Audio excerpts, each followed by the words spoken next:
La buena parte. Esta tenía una hermana que se llamaba María, la cual, sentándose a los pies de Jesús, oía su palabra.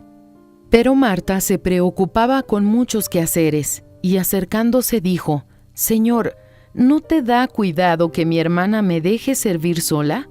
Dile pues que me ayude».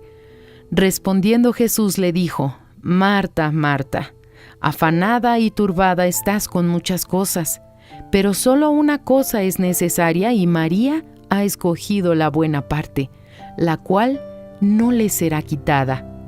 Lucas capítulo 10, versículos del 39 al 42. El Señor Jesús no le prestó la menor atención al estrés de Marta. Ignoró el hecho de que estaba haciendo las cosas de la casa para servirlo.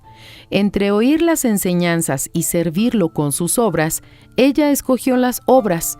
Quería agradarlo, quería ser reconocida por aquello que estaba haciendo. Su hermana, María, se olvidó de todo el resto. Solo quería oírlo y aprender sus enseñanzas. Quería aprender. Quería ser quien él esperaba que fuera.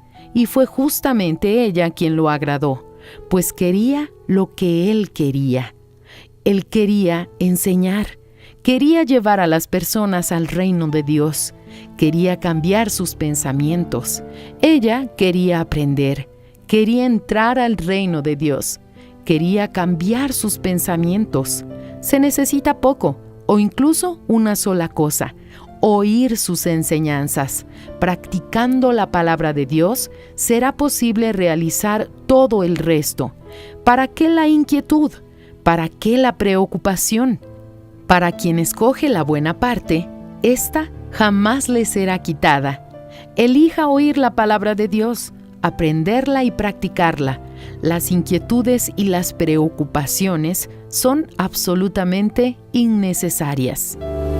Fragmento del libro El Pan Nuestro para 365 días del obispo Edir Macedo.